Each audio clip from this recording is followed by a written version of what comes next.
Good morning, good day, and good evening to you, wherever it is that you might find yourself at this beautiful moment in time. Welcome to the Wednesday Wanderer, the show where we unravel the beauty of adventure and creativity one story at a time. This episode is brought to you by Anchor. We are also brought to you by MichaelBIsbell Media. At MichaelBIsbell Media, we specialize in online branding and massive campaign content creation for any company or brand to help boost your visibility online. Using the power of content writing, photography, podcasting, and videography to reach your community where they already spend their time and attention. As well as our direct branding and consultation services, we have helped thousands of brands across North America become more efficient and save time and understanding on their creative process by making easy to read and understand digital tools that will walk you through the steps to building out your brand in a massive way off the work you're likely already doing.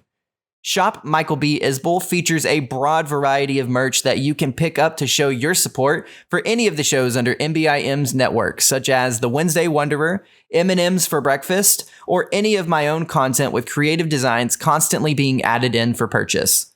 Be sure to use the coupon code TWWSupport on shopmichaelbisbell.com to receive 20% off your entire purchase, whether that be digital or physical products. That's TWW Support on shopmichaelbisbell.com. Kristin Leeson is a graphic designer and embroidery specialist in the fashion industry, sewing since elementary school and growing her passion all the way through to her Associate of Science in Fashion. She is in the process of starting her brand by building out portfolios and merch designs from embroidered shirts to stickers, sharing her passion for design and creative growth. In this episode, Kristin and I discuss a lot about workflow and process organization, as well as software and tools that can be used to maximize your potential with the work that you're doing, and get from drawing in your head to the final image in a digital format that can be consumed and utilized. We talk about creating different portfolios to represent different aspects of your brand and get deep on merchandising and how to really make a product come to life. We touch on self-doubt and the difference in how creatives view the world, and so many other things. I'm really excited for you guys to hear this episode. Each one just gets a little bit better and better as we grow and learn. So without further ado, I give you Kristin Leeson.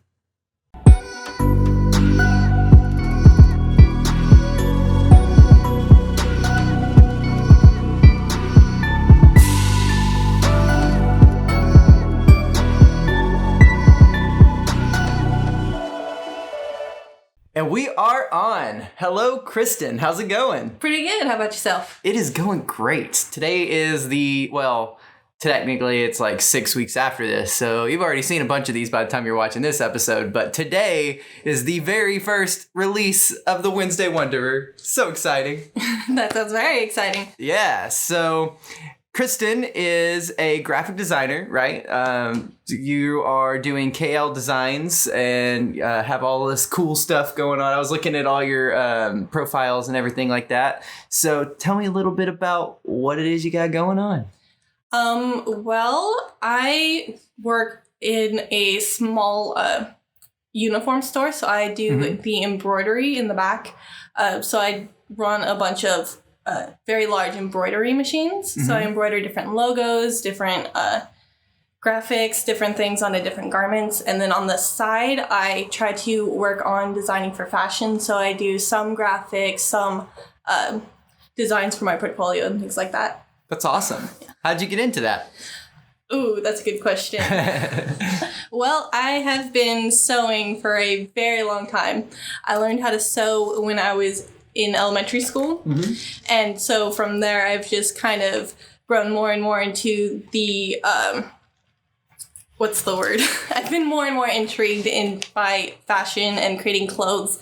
And so from there, I went to school. I have an Associate of Science in fashion design. Oh, wow. And yeah. That's really cool. And so from there and there, I've just been trying to branch out as much as I can to try to diversify my different skills and specialties. Yeah, no, I totally 100% connect with that. I mean, obviously, different industry niche kind of thing, what like the direction of what I'm doing, but I always tell everyone that you have to diversify what you do, because like ultimately everything that you do is just an expression of the value that you have inside of you. And so it's like, it takes different shapes, it's like, the last episode, actually, Jenna, the last week that was on, we were talking about how you go through different seasons of like creativity, so it's like you might go through a season of being heavy on the embroidery stuff, and then a season of the fashion design, and then a season of graphic design. It's like, so kind of talk on that a little bit. Like, what are your focuses right now? Like, if everything works out well for you, like everything goes to plan, what are you trying to accomplish in the next,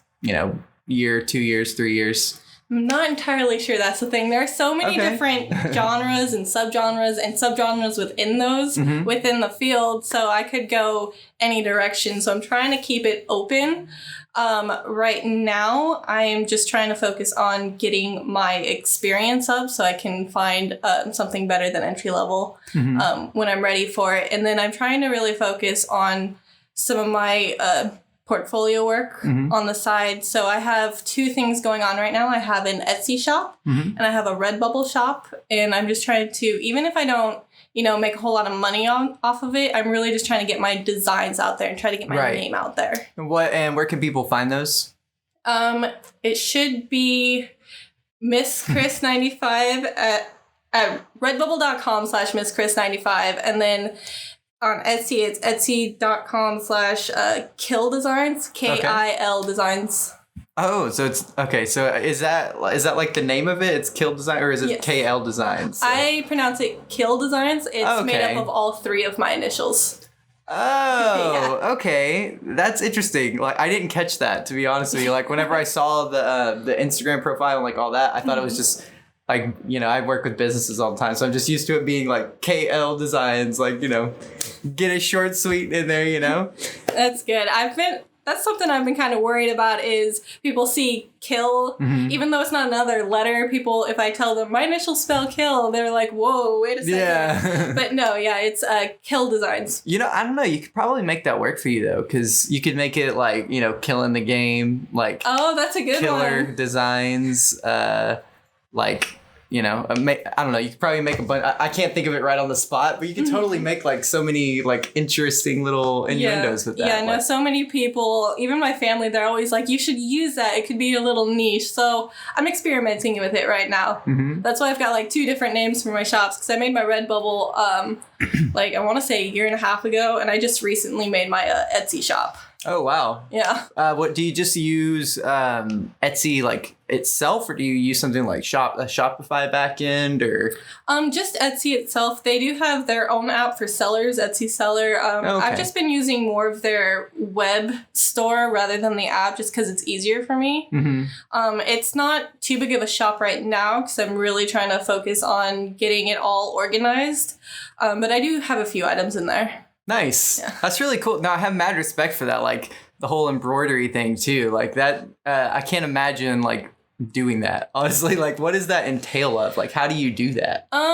It's different. There's things like hand embroidery, which I do not do.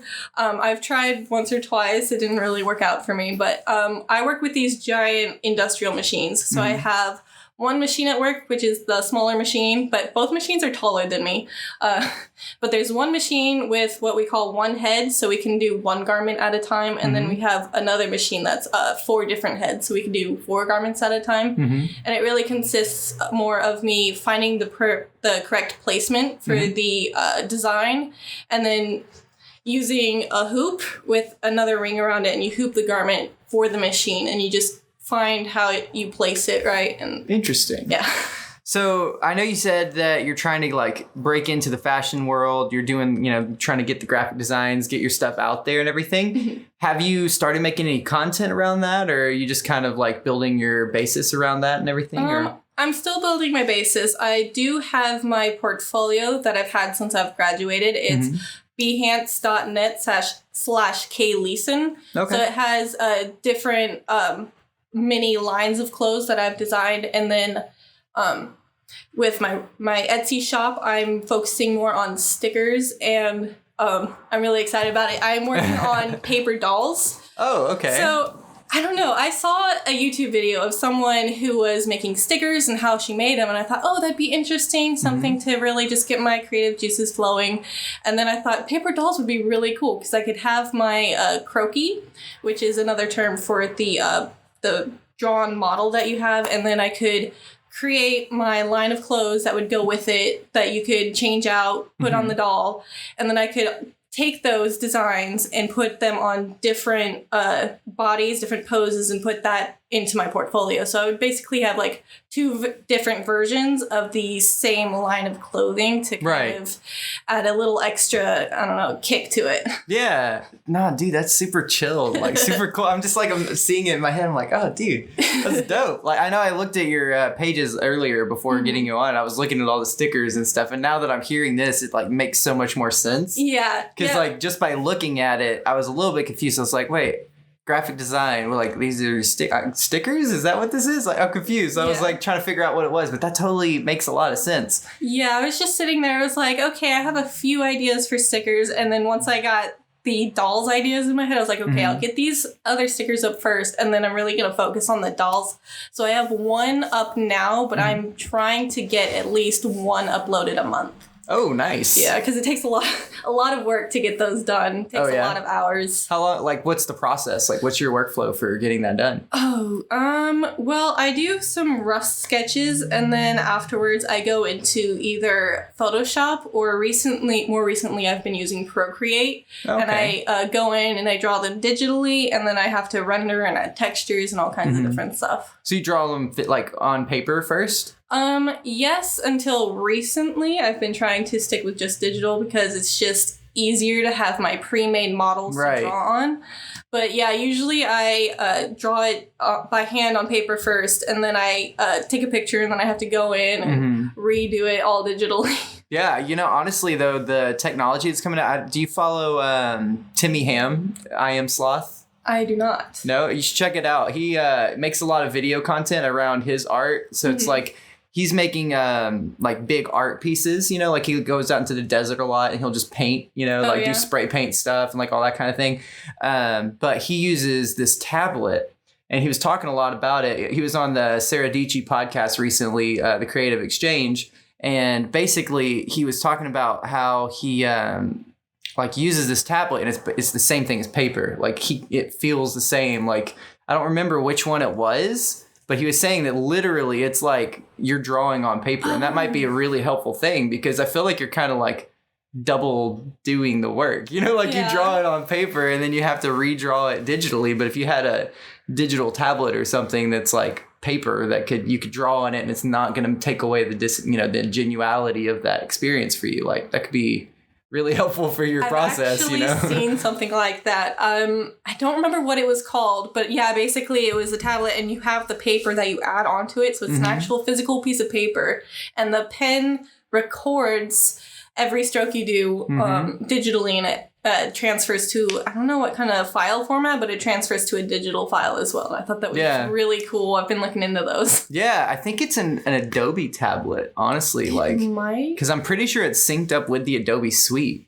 Because that's where I think I heard about it. It was like the big event thing, you know, that they do every year. And I was like, whoa, that's really cool, you know? Like, obviously, like, I don't have like a specific use for it, but that's pretty dope. I'm not going to lie. Like, I like writing in a journal, and like, to be able to sit there and like actually like have physical paper format, that just, I don't know, that seems so much better to me personally. I don't know. Well, it's more comfortable too. Like when you're using different drawing tablets, you don't get that quite the same feel as like pencil or pen on paper. And so it's, I don't know, there's give and take with both different formats. Right. Like you can do, it's just a lot more malleable digitally. You can make so many more changes a lot easier without without it like destroying the image that you had. So you could go back and redo it or things like that. But with paper and whatever, like pencil or paper and pen, it's just not the same. Like once you make that mark, once you get that like image in the paper, it's not always easy to reverse that. Yeah, that's very true. Like I used to draw a lot whenever I was in high school, and I always got super pissed off because I would draw something and then like not like it, try to erase it, but then you have like the indent like nasty black spot, you know, that's what I like to call it. Like you got this little smudge from all those stuff that you try to erase. I mean, obviously, I guess you could get like a really good eraser and maybe get rid of all of it, but like... But I mean, sometimes they have those really cheap pencils with the really bad erasers that... Exactly. After that mess, you use the wrong eraser, it just never comes off. Do you remember, like, this is funny. It's weird to think of this as old, considering I'm only 22 years old, but the standard yellow pencils, you know, that you would use in school for, like, standardized testing and that kind of stuff that they would give out, they always had the worst erasers. Yes. They were like the mechanical pencils had this like soft rubber that would like actually erase everything, but then the actual like real yellow pencils would have these like pink little rubber things, but it was like hard rubber. Yeah. And when you would try to erase, it would just like either get smudges all over the place or it would break the eraser off. Did that ever happen to you? Like, that happened to me all the time. Especially when you bought your pencils from the dollar stores. That's the ones that you wanted to avoid. Always go to, like, the bigger stores. Even if it was more expensive, it was just more worth it because those erasers were so good. Dude, I can't. I don't even know why. Well, I guess that mechanical pencils didn't exist yet, but, like, I don't know why I ever got normal pencils whenever mechanical pencils existed. Well, I mean, for someone who's more trying to design and stuff... The tip, you have more leeway with the size of the graphite versus with a mechanical pencil. It's super thin. That makes sense. And it's you can't really change it, and it breaks a lot easier. But that's like you could do a lot more shading with a regular pencil. That makes a lot of sense. Is that did you used to do like all that kind of stuff when you were a kid, like get the colored pencil sets and all that kind of stuff? Yes, I remember actually being in love with the glittery gel pens and the black paper. Okay. Oh, gosh. I actually remember those, yeah. Yeah, I remember loving those. I used to draw with those all the time. I didn't really know I could draw back in elementary school, so it was more like writing gibberish just because I liked to see the ink. Yeah. But, yeah, I remember those. Those were my favorite thing, and I wish they would bring those back. Yeah. That's awesome. I actually remember having school projects and stuff where we'd have to make stuff with those kinds of pens and everything, like the glitter, like gel pens, you know, because they didn't want us to use the glue and stuff because, like, you know, there was people that would try to eat glue and that kind of stuff. So, yeah, eventually it got to the point where if we ever had a project, they would just pull out these pens that were, like, had it all kind of all in one kind of a thing, I guess. Yeah. I don't know. That's what I always thought it was. I don't think it actually has glue in it, but like I always thought like it looked basically the same, you know, like when you stroke it on the thing, because it kind of popped out a little bit. You know? Yeah, it really did. So like with the fashion stuff, like what style are you like what kind of style are you envisioning, you know, for the stuff that you're wanting to design? Like if, like I said, if everything worked out, like gets the comparison, like stuff that's already out there, like what kind of vibe do you think you would kind of more shoot for? Well, it really depends because when you design a line, you kind of want to think of a specific market that you want to try to appeal to. Right. So I've done different styles to try to experiment with what I like. Like I have one line in my portfolio that's all like rock concert stage costumes, or then I have another one where I took one of my favorite YouTubers and I just designed something that was more like a merch kind of line that was more graphic design based. Nice. Or then I've gone with floral spring ones. It just depends on what you're feeling and what your inspiration for that line is. That's awesome. Yeah. So I'm curious, what who's your favorite YouTubers? I get through phases. Okay. I'm a binge watcher, so I will binge watch and go through the whole for different YouTubers. For a while there, it was Rhett and Link. Oh, okay. When I was in school. When I was in college, all I had was internet. I didn't have cable, so YouTube was my entertainment. So I was watching them a lot. I watched the Game Grumps a lot, so they were different. And then now I'm all over the place. I have so many different recommendations in my feed. It'll be like an episode of Dr. Phil or like a dog dancing when he's getting his fur cut. So now I'm all over the place. Just randomness all over the place. That's awesome. Yeah, no, I love YouTube. Actually, for the last 3.5-ish years now, like I didn't go to college, but I learned everything off of YouTube. Yes, I learned photo manipulation directly off YouTube. What do you mean by photo manipulation? Like Photoshop. Oh, okay. So with what I've learned from, like, I learned Photoshop from a designer's aspect for, like, drawing digitally. Mm-hmm. That's what I learned in school. But then I used YouTube. Like, I think there were the channels Flern and Peter McKinnon. Those are my favorite. I love Peter's channel. Dude, yeah. I was at Vid Summit this last week. He gave such a good keynote. Oh, really? He was... Where was it again? Vid Summit, right up here in LA. It's a big YouTubers conference. I didn't know he was here. I would have gone had I known. Yeah, it was dope. I discovered his channel and I was just in love with his photos. They just pop in a way that I have not seen anyone else. Have you seen his new preset pack? It's dope. I haven't seen the new one, but I do know that I have his old one. Yeah, the new one's really dope. Like, I have his old one too, but the new one's pretty fire. It's pretty good. No, I have mad respect for the way he does his whole like business model stuff, you know, like as an entrepreneur, like the way that he creates content. And I was actually talking to someone about this literally last week, like on the episode that we had just right before you. Oh, really? Yeah, we were talking about this whole concept of like creators that put together presets and they put together these packs and they sell them and they mass produce them.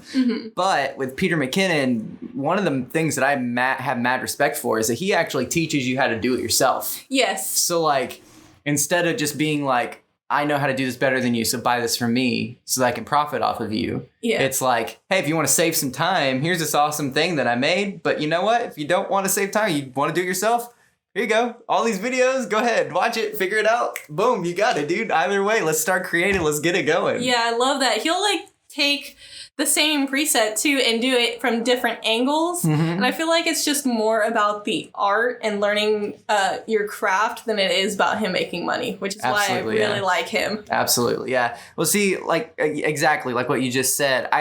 I have a problem personally with putting things out there that other people can do on their own if there's not an option to teach them how to do it.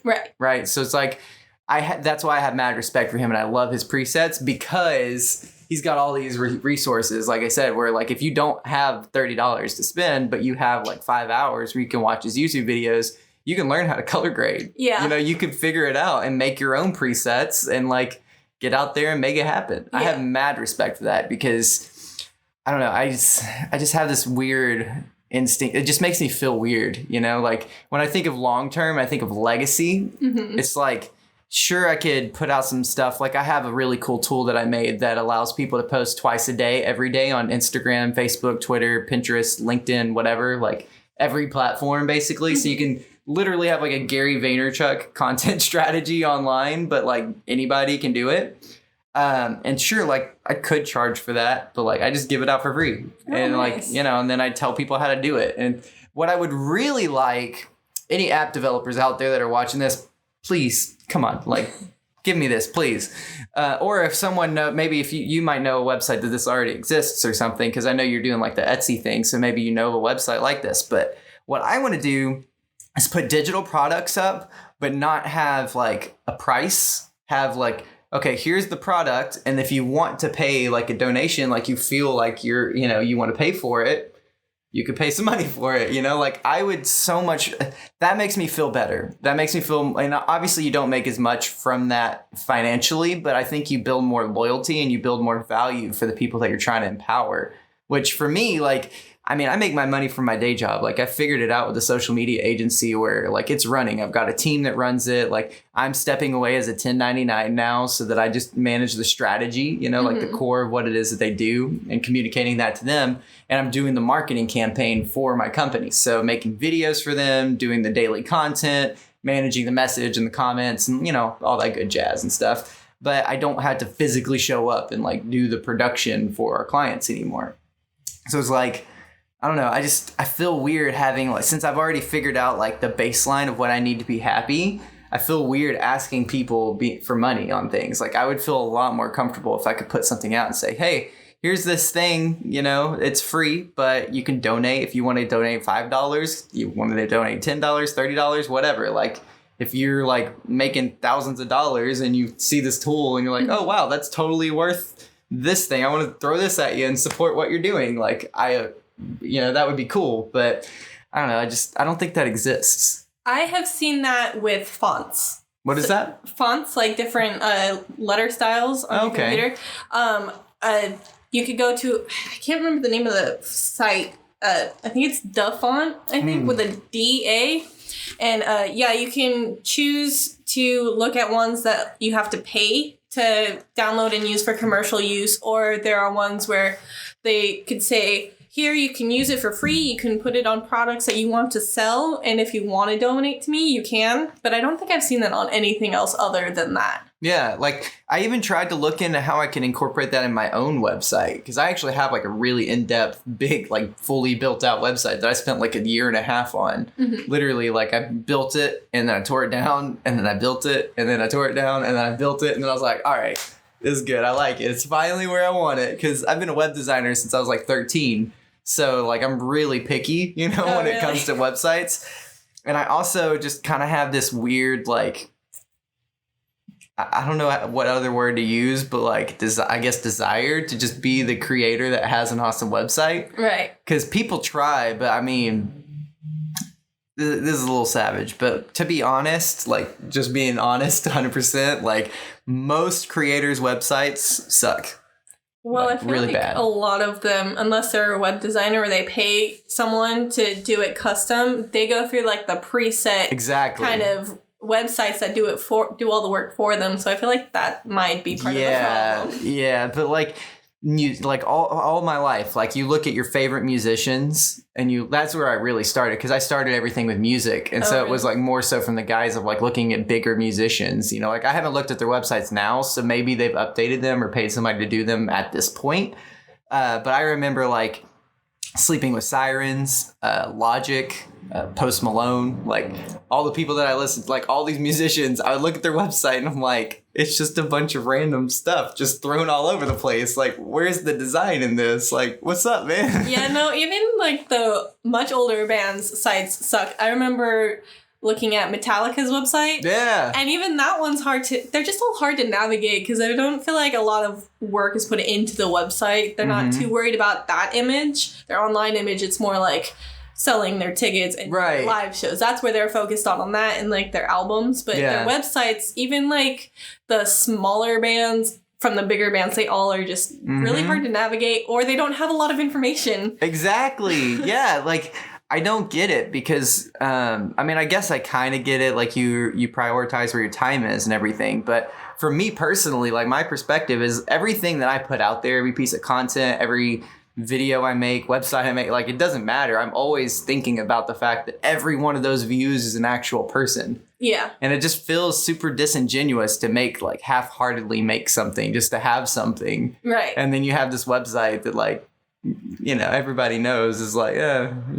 Or even if you put like your heart and soul into these whatever you're trying to put onto this website, and then the website's bad, I mean, they're not really going to look at your work. They're going to look at your website. Yeah, think, exactly. What is this? It's like you may not care because your focus is somewhere else. But when somebody lands on a page that looks like crap, like it kind of puts into their heads like, wait a second, what? Like, I know for me personally, I think that's probably one of the reasons why that I don't like, what's the word? How can I word this? I think that might be like one of the reasons why I look at artists and creators and stuff. And it's like, I don't compare, like I don't look at them as like being on this pedestal kind of a thing. I think that really started with websites. Like back whenever I was a kid, I would be like, okay, cool. I want to make this really dope website for this company. So like, let me find some examples so that I can like build my repertoire. Kind of similar, I'm sure you probably with your design work, you would look at like other creators and other designers, graphic designers, and kind of see like, okay,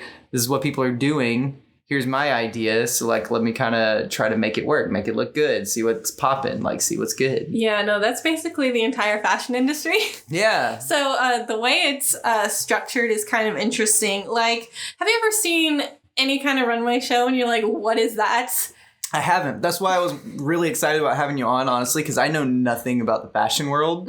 So like, I'm just excited to continue like learning about it from you, because like it's so interesting to me. Like all this stuff that people go to the store, they pick out and like they buy online or whatever. Like all these designs that people make their merch off of, and like the things in the back of their head that drive that whole industry. Like what? Like I don't get it. Like I don't know where it comes from. Well, the way it works is, first of all, there's can't remember if they're the merchandisers or not. No, I think merchandising is differently. I'm getting words mixed up.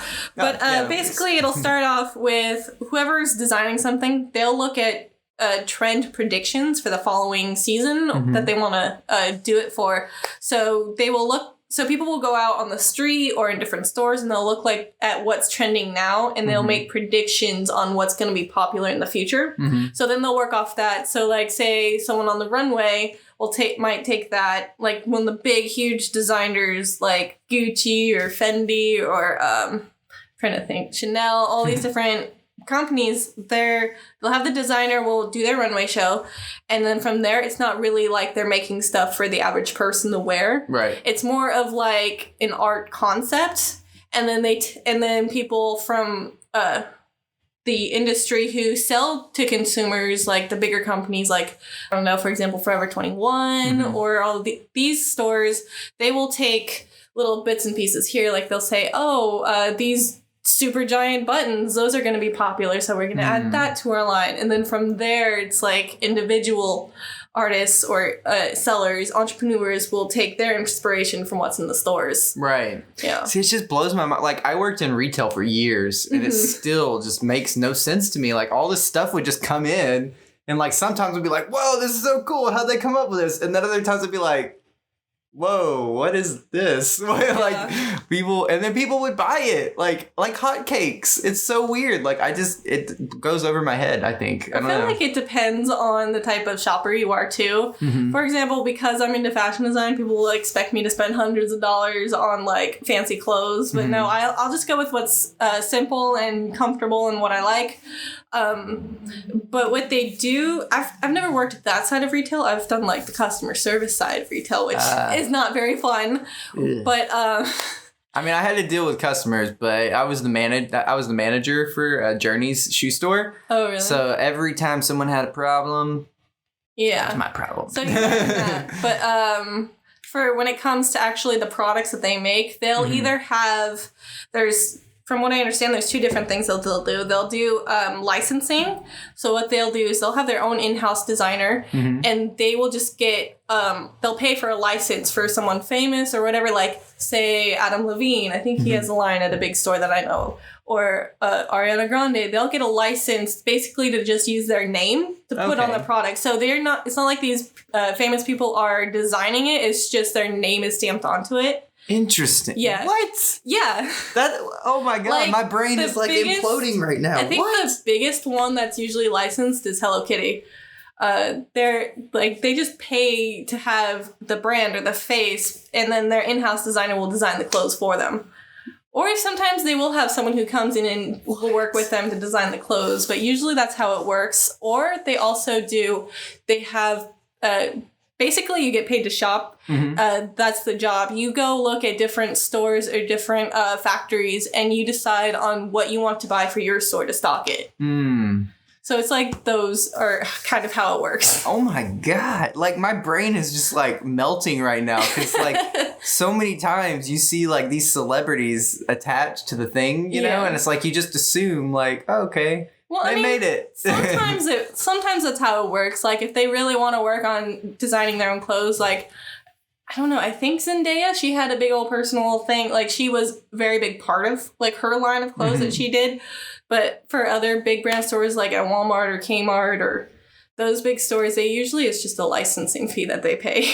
That's crazy. At least as far as my understanding. That's how it worked when I was in school, like 2-3 years ago. So. I mean, it makes sense because, like, as a person that is an artist and, like, does a lot of creative stuff, I mean, I'm not even, like, near the level that I want to be at yet. And I can't even imagine taking that on, like, with all the stuff that I have, like, you know, it's like all the podcasts and the videos and the agency and the traveling, like, I can't imagine, like, adding on top of that, like, trying to figure out how to design this whole thing, like, basically for someone else, because it's, like, not their original idea. Like, somebody approaches them and they're like, hey, want to do this thing, you know? So it's like, I can't imagine being able to, like, so that makes so much more sense. Yeah. I always wondered that. I'm like, how, like, where do these people, I mean, I guess I always assumed that it was like entrepreneurialism, you know, just like branching out your assets and like getting money from every aspect that you can. But like, That makes so much more sense for it to be a licensing thing.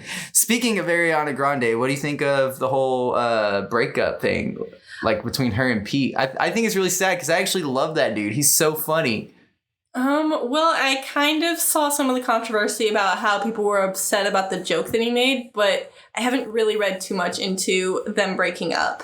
Yeah, I haven't really read into it, but I was just floored because, like, last time I saw them on an interview, like, they were talking about how, like, they loved each other so much, and, like, this stuff was, like, working out, and everybody hated on them. They didn't care anyways, and I was like, man, see, this is what's up. Like, this nerdy, like, funny comedian dude who's just doing his thing, like, self-deprecating humor, like, you know, which isn't healthy at all. Like, you know, but it's a thing, you know, it's what people do. Well, most comedy comes from, like, a dark place, is what they say. So, yeah, exactly. Like, I think that, if I understand it correctly, like, the whole thing came out because basically he made a joke about not being good enough for her or something like that. Oh, yeah. He made a joke about how he wasn't good enough for her, so he was messing with her birth control pills. Oh, that's what it was. Yeah, with Tic Tacs. Yeah, he made that as a joke, and at first she seemed to back him up, and then as far as I know from, like, one or two of the headlines that I've seen just pop up in my feed is supposedly they broke up after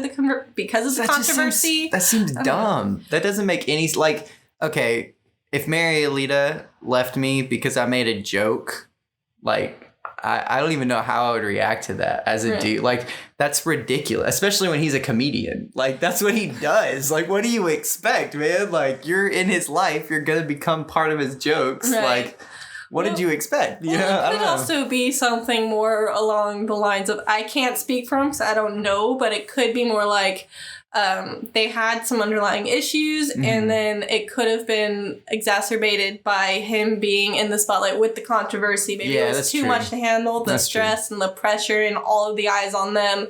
That's bad for them, because, like, I was so stoked because she's really attractive. She has, like, this whole massive following thing, you know, she's doing the music thing, and you don't really see that, like, not even just, like, the nerdy dude ends up with the hot chick, but, like, the whole cross industry thing. Oh, yeah. Like, you see a lot of musicians that end up with, like, other musicians or, like, some kind of famous actor with or, like, famous actors. Or an athlete, you know, like, someone that's, like, a big athlete or something. You'll see, like, a lot of them end up with athletes, but, like, you don't really see comedians end up with someone like Ariana Grande. So it's like, it was mad respect. It's like, yeah, dude, prove it, man. Comedians are cool. I love comedians, man. They're so dope. Way to break into there. And then, I didn't know who he was, to be honest, until this came out. I mean, he seemed funny from the jokes He's on Saturday Night Live, right?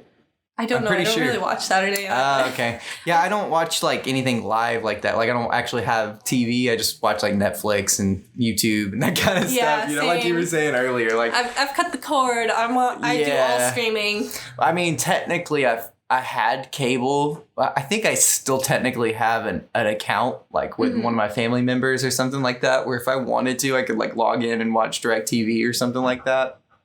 But it's like, what's the point? Yeah. Like, why would I watch it and get commercials when I can just stream it and, just be done? You know, it's exactly. I'm so willing to pay, like, a few extra dollars for no commercials. I cannot stand those. Yeah. What is your favorite thing that you're watching right now? Oh gosh. It could be multiple things. I watch a lot of Hulu lately. Okay, I just got off of Hulu, actually. Oh, really? Yeah, well, because I realized that, like, the stuff that was on Netflix was harder to find to stream, like, online, like, to find good streams and stuff, because I guess they probably have, like, measures in place that search for it, like, tear it down if they need to or whatever. And I had Hulu for a little while because I was watching, like, The Good Place, which is a really, really awesome show. I love that show. And season 3 should be starting up soon, which is going to be cool. And a couple other shows, but I just found that, like, there was only a handful of things that were specifically just on Hulu. Oh, yeah. And, like, almost all the other things that I watched were also on Netflix. Or I could just easily, like, look it up online and stream it, you know? So I just ended up going with Netflix because, like, you know, it's Netflix. Everything's there. That's kind of how I used to be. Like, I was more on Netflix, but then I found that there were a lot more current stuff. Like, there are shows that are on right now. Yeah, you just have to wait, like, an extra day to see the new episodes. And then I was surprised. I used to watch a lot of Family Guy on Netflix. And for some reason, they don't have it on there anymore. It's on Hulu. Really? Like, yeah, it just feels like Netflix is focusing so much more on their original content, which is fine. I love some of their original content. It's really good. But it feels like there's not a lot more of the current, just regular other stuff that's on there anymore. So that's why I kind of go back and forth between the two. Right. Honestly, I probably will eventually get Hulu again. It's just like when you're paying for both of them, it's not, I only pay for one of them, and then a family member has a family account, so I don't have to pay for both. So that's probably why. Otherwise, I probably wouldn't have both. Yeah, see, like, I that's why I canceled Hulu, because I had both. I have, like, the 5-person thing for Netflix, because, like, I used to have roommates, and I let them use it, and then I have, like, my little brother, I let him use it, and it's like, Netflix, I can have multiple accounts and like all that stuff. But with T-Mobile, they actually have a thing where if you have a family plan, like you have more than one line on your jump plan, like so the unlimited, like, internet, that whole thing. They give you Netflix for free. So my plan is I'm going to get Mary Alita on my cell phone plan soon. Mm-hmm. We're just we're in the process of like transitioning, like with paying off some debt, building up, like, as you can see, we've got like the studio set up and everything. Like we're getting more and more equipment, like leveling up that whole process, so the creative stuff is a lot easier. Well, filming equipment is expensive. It is. But, you can always make it back with the film equipment. So that's true. It's like... Yeah, you can always resell. It's got like... It's almost on par with how Apple, that resale value is just stays way up high up there. Yeah, I mean, not even just the resale value, but I mean, literally you could shoot one wedding and true. It pays for itself. It's like... Yeah, you've got to put in that work, which is where it gets most people, because they buy it and then they're like, okay, cool, I have this cool camera. I'm just going to record fun stuff now. I'm not going to do anything with it to make money, which is fine. Like it's a product. You can do whatever you want to when you buy something. But for me, I'm just like, I think of everything as an investment. It's like, okay, cool. Well, this is a tool. They can give me this. So I'm going to buy it, get this. And if it doesn't pay for itself, I probably won't buy it. Right. Pretty much. That's like my logic on most things. Like even these pillows, like... We weren't going to get like anything for the couches, but then I was like, it makes the podcast look better. So it's a justifiable cost, Right. It's like we started getting all these plants because it's like decorational. It makes it look better. Dress it up a little bit, that kind of a thing. So going back to the whole T-Mobile thing. So I want to get her on my plan because they have like this whole cool jump plan thing. And basically, when that happens, they pay for Netflix. And when they pay for Netflix, I'm going to take the money I would have paid for Netflix and then get Hulu. So that sounds like a pretty solid long-term plan. Yeah. And then I have Amazon Prime. Have you tried the Prime Video? Because that's actually pretty fun, too. Oh, my gosh. I recently discovered Handmaid's Tale. Like, I held off on watching it for so long. Mm-hmm. And then... finally, out of the blue, I was bored. I watch a lot of my shows with other people, so I can't really watch it. So I was like, you know what? I'm going to sit down and watch this since I have extra time and no one's going to bug me to watch it. Yeah. And it was so different from what I thought it was. And I really enjoyed it. And I found it at the perfect time because as soon as I finished it, or I thought I finished it, the next day, the season 2 finale came out. And I was like, oh, this is perfect. I have one more episode. That's awesome. See, I hate watching stuff in real time, where you have to wait week to week to week.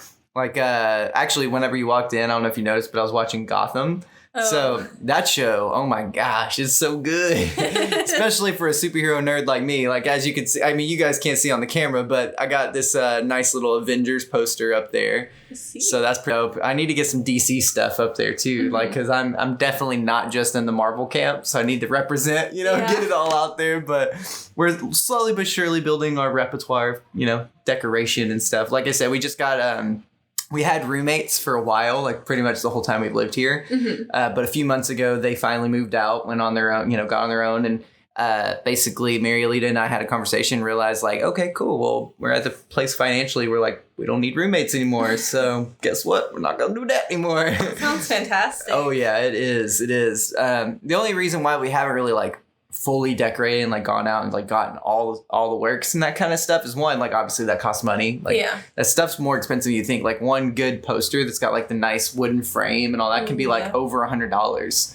And it's like, you see it and it's like, okay, what is this, like $20-$30? So then you look at the price tag, it's like, oh, okay, never mind, walk it away. Have you seen those metal plates that they're doing now? It's like a metal poster. It's printed on metal. I think there's a site called Displate. Actually, yes, I have a Wonder Woman one. Amazing. That's dope. I love it. Yeah, no, I have one in there. It's a Wonder Woman plate. And so it's like this little thing. It kind of looks like a license plate, actually. Mm-hmm. And it's like, because it's like rounded on the edges and all that stuff. And then it's got like a brown sepia Wonder Woman just kind of put on there. You know, it's like, I love my stuff, like superhero stuff, you know. But yeah, we also are thinking about moving sometime in the near like 6 months to a year kind of a thing. So I'm starting to get burnt out of Southern California. Oh, really? Yeah, I never thought I'd say that sentence out loud, but you know, it probably kind of goes back to my childhood. Like, I never really spent that long in one place as I was really growing up, especially in the formative years. You know, my first word were literally go, go, go. Oh, no. So, like, I'm a traveler, man. Like, I hate being stuck in one place. And maybe when we start vacationing more and traveling more as a regular thing, that kind of itch will go away. Maybe I will still like to come back here or something like that. But I'm thinking about moving up to, where is it? It's like an hour north of LA, like the Ventura, Santa Barbara, that whole area. That's like a nice area. Yeah, it's really nice. It's actually super affordable. Like, we found literally houses that are cheaper than this apartment. Oh, yeah, no, LA, like, especially central LA is really tough financially. But Ventura is a beautiful area. I go there like once a year, or maybe even more than that. It depends on the year. I'll have a group of friends and we'll go down there for the beach, and then we'll go just walk around downtown. Yeah, it's beautiful and it's nice and clean, and you can find some really good stuff in those thrift stores. Exactly, dude. That flip game, though. Oh my gosh, you can make so much money from retail espionage. Like, literally just buying stuff cheap, selling it online. Oh yeah, it's crazy. Like, I've been following. I don't know if you follow Gary Vee at all, but he's got a new show out called Trash Talk. Oh really? And it's literally how he does it. Like, he goes to these garage sales, and finds, like, you know, a 25-cent Beanie Baby that's worth like $25 online. You know, that's a huge markup. Yeah. You know, it's like that one item obviously is not like gonna get you financial freedom, but like if you go and you find like 50 things that you spend 25 cents a piece on, you know, that's what, $20, something like that. What does that break down to? Yeah, I think something like $20, something like that. I don't know, my math isn't great right now, but you go out there, you get all this stuff. It's super affordable. You barely spend any money because there's people that literally are just like throwing stuff out. That's super like amazing. Like I talked about this on the last podcast. I literally got a 4K TV for free. Because, my goodness. Yeah, no kidding. Because someone on Craigslist, and I just happened to be looking on Craigslist for the free section, like at the right time, I guess. But this really rich dude up in Laguna Hills, he was just like, yo, you got 2 hours. If anybody wants this TV, I'm putting it out on the front porch. Nice. Otherwise, it's going in the dumpster because I got a new TV and I don't need it anymore. I'm like, what? Yes, please. I'll take that. Like, let's go, dude. That's sick. Yeah, no, I saved like $2,000 on my car buying it off of Craigslist. That's smart. Like, yeah, there's so many things. Like, I was recently searching for furniture because I actually recently just moved, and I was looking. Where'd you move to? It's same town that I live in, but I moved into an apartment.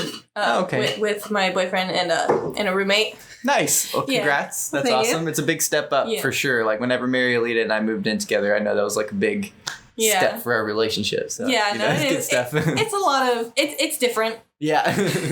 But I was looking for furniture and I was using Facebook Marketplace, you know, just looking for anything cheap. Anything would work really that wasn't super torn up. And where I'm at, because I'm in a smaller town, people would be trying to sell their stuff for almost as much as they bought it for, or even more. Like, for example, I saw someone selling a steam cleaner, like a wood floor steam cleaner for like $60. And when I looked it up online, the same one was like $55 online. So they were selling it for more. But yeah, and then if I looked at things that were down here in LA or in the nicer areas, there was like this really nice, huge couch someone was giving away for free. Yeah. You just had to pick it up. We got these for free. Some of our friends were literally moving. They were like, yo, come over, help us pack our stuff up, and whatever we leave, you guys can have. Yeah. And it was like, yo, 2 free leather black couch. Like, hell yeah, let's do it. Hardly used, too. Yeah, I know. It was crazy, man. I love it. But I guess it just goes along with that saying, one man's trash is another man's treasure. Yeah, that's very true. That's very true.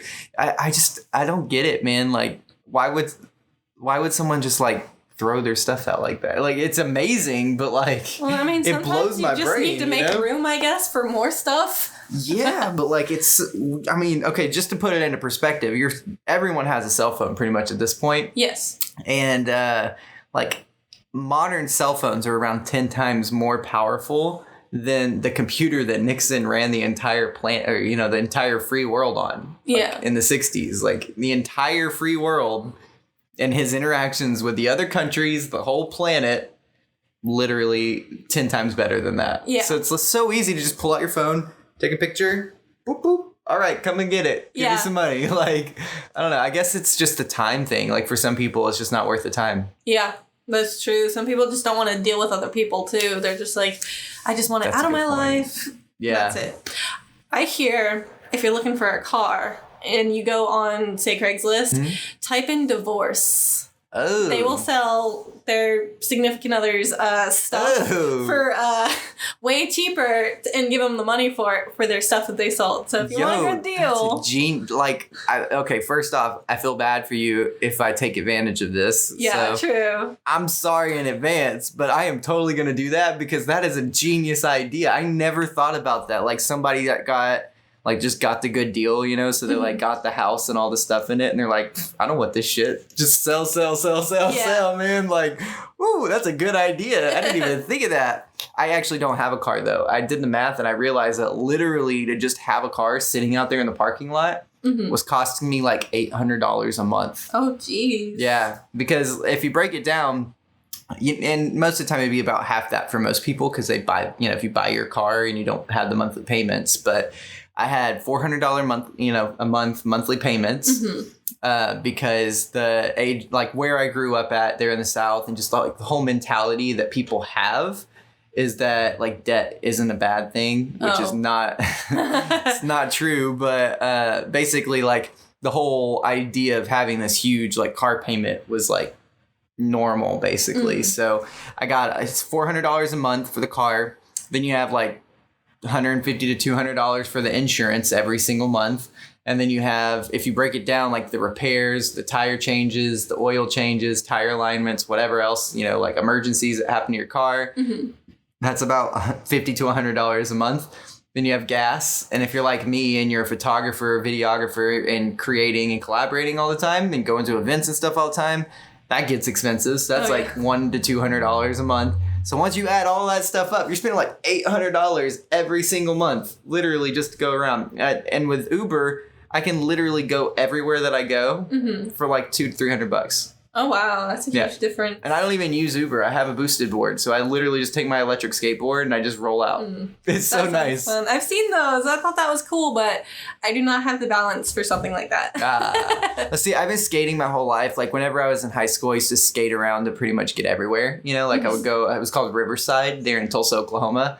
And literally like to get everywhere because they're really big on their sidewalks. So they would always be super smooth. They're not like here where it has like, they have the big bumps, Yeah, where you can just be walking and you trip on the sidewalk. Yeah, exactly. Yeah, well, because here it's, for those of you that aren't in Southern California, basically, like it's kind of like, if you're watching the video, you'll see what I'm doing with my hands. But basically, it's like if a normal sidewalk is smooth and like fleshed out like that, it's like this. You have like a stepping. It's like a staircase. Yeah. But with concrete, and it's like not good when you're like skating or riding a bike or something like that. You're rolling along, and then all of a sudden it's like. Yeah, exactly. Throws you out of whack. Yeah. But there wasn't those bumps. It was just super smooth. So like you can literally just roll, I mean, I think they made it with like longboarders in mind because it was like a skate park right there by it. Oh, yeah. I don't think I've ever seen smooth sidewalks, like perfect sidewalks. Yes. Oh. Like I've always seen the pre-cut squares that are always placed unevenly. They might be like even at first, but then that doesn't last. I don't know if it's because of how the ground shifts or what. It's just, I've never seen them perfectly smooth. I didn't think about that. That's probably actually why. Yeah. Because the earthquake's here. Maybe. Yeah. I didn't even think about that. Because honestly, like, I don't even notice them. When I first moved here, I did. Like, I noticed every now and then. I was like, oh, my God.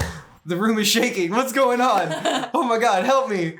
And we actually got this thing over here. It's like I don't know what it's called, but it's like the brown thing. Oh. It's actually an earthquake. It reads earthquakes. I don't know what that's called. I'm blanking on the word right now. It's not an odometer, but it's basically an odometer for if an earthquake happens. Right. You know? And so we've noticed, like, okay, so earthquakes are happening. What's it called? What is that called? I don't even know. I wanted to say Richter scale, but that's how they measure the size of the earthquakes. I don't know. I don't know. Maybe I'm wrong. I don't know. But basically, I've noticed... Barometer. Hey, there you go. It doesn't read earthquakes. Mary Alita coming in clutch. Okay, it doesn't read earthquakes. It reads humidity and temperature. I don't know what I'm talking about. I mean, but it's okay. Well, but, I mean, you can have a glass of water and it can detect an earthquake. Anything that can, like, jiggle and shake, yeah, you can be like, oh, that's an earthquake. I remember the first earthquake that I remember physically being aware of. Like, oh my gosh, it's an earthquake? That's how they feel like. I was outside in a trailer park, and the only way I could tell is I saw the trailers jiggling a little bit. I was like, oh, that was an earthquake. That's what that was. You know, the very first earthquake I ever experienced, I was living in Irvine, California. Mm-hmm. I was in my bed. I was FaceTiming Mary Alita, and just out of nowhere, my bed started shaking. I'm like, oh my God, what's going on? It's the end of the world. And I was like, oh yeah, I live in California. This is a thing that I have to get used to. Here we are 3 years later. I don't even notice. Yeah, no, Californians are really used to the earthquakes, but a lot of them do not know how to drive in, like, the rain or the snow. Oh my God, tell me about it. Like a couple of days ago, I don't know if it did this up where you're at, but literally, like, it started raining like fucking cats and dogs out of nowhere. It sounded like this, it was just lightning throughout the day. You know, there was no thunder or anything like that. It was just, you could see flashes every now and then in the sky. And then out of nowhere, you hear this huge explosion. Like it literally sounded like somebody like had a bomb and like, oh goodness, that kind, yeah, like an explosion. And so you get like this, oh, and like the whole thing is shaking. Someone broke the sound barrier. Oh, wow. There's military bases, and sometimes with the jets, they'll break the sound barrier. That's what that is. Interesting. Well, I thought it was thunder because, like, 2 seconds later, it started pouring down rain. Like, yeah. Well, I mean, it could have been thunder, too. Like, the one that was really close. Yeah. But I know that when the sound barrier breaks, it sounds a lot like thunder. Interesting. Because where I live in Tehachapi, California, which is basically about 45 minutes before Bakersfield, about half an hour before Mojave, about an hour away from Lancaster. So I'm like in the middle there. Yeah. But we're pretty close to Edwards Air Force Base. Oh, so we get a lot of those sound barrier breaks, and you can hear them from multiple areas. Like I've heard them in Tehachapi. I've heard them in Rosamond, which is a bit further in between Mojave and Lancaster. You can hear them for quite a few miles. That's interesting. Actually. I didn't even think about that as like an airplane or something. But yeah, no, it's crazy. You just have this huge explosion, and then literally like 2 seconds later, like harder than I've ever seen it rain here. Because when it rains here, it's not actually raining. Like in my opinion, I grew up in Georgia, like everywhere. I've lived in Georgia, Arkansas, and Oklahoma. When it rains here, it's not really raining. It's like sprinkling. Yeah. It's like lightly coming down. You barely even feel it on your skin. People are like, oh my God, it's raining. Although I feel like the city is not built for rain either. Very true. When I was going to college, I lived in North Hollywood. Okay. And right on my walk from my school to my apartment, which is like down the block, the gutters, there was practically no gutter there. So there's always like this giant puddle that you had to somehow try to maneuver around without getting soaked. And I feel like it's like that all over the city. Like their gutters suck, to be honest. They're just almost non-existent. Like they didn't expect rain. Yeah. Because it's usually pretty dry, I guess. I don't know. Yeah. I mean, it's kind of crazy that they don't have a good gutter system though, just because like all the people that live here. Yeah. So you would think there would be like a nice sewage drainage system going through. Then they could just add like the little gate, you know, the little grate things like they have in New York. Like it's just there in the road every now and then. It's like, you know, just filters out. I've seen some of them, but there's not enough. And I feel like their gutters just aren't like deep enough. Like a lot of them are too flat for that. Yeah, that's true. That's true. I suppose that maybe in the nicer areas, like West Hollywood might have a better one, but all the areas I've been, I've never seen like a good system. Yeah. Honestly, I just think that California isn't really equipped for weather in general. Yeah. Just because, like, I mean, it makes sense because it's pretty much always beautiful here. You know, you have, like, the blue sky. And I think that's kind of the reason why I'm getting burnt out, honestly. Maybe. Like, there's no seasons. It's just the same thing, which is nice. Like, it's not... I hate to be the one that's complaining about California, like Orange County. Oh, me, you know, like, oh, my God, it's so hard. But, like... And the grass is always greener on the other side in hindsight. But, like, I don't know. I kind of miss, like, I don't miss winter. I hate winter. I'm not a fan of the cold at all. I like the look of snow, you know, but if I can be inside and be like travel to Canada or something, like be inside in a nice, warm, cozy thing, you know, I can look out the window and I'm like, oh man, that snow is so beautiful. Like, I love to look at it from afar in the heat. Oh, yeah. But the second that I feel that cold, I'm like, nope. F this, I'm gone. Screw it. I think that's probably why people are always mad in New York. Because it's always cold, you know? Yeah, well, New York is like, that's where, going back to like fashion, that's kind of where you get true four seasons fashion, because they gotta dress warm and stuff.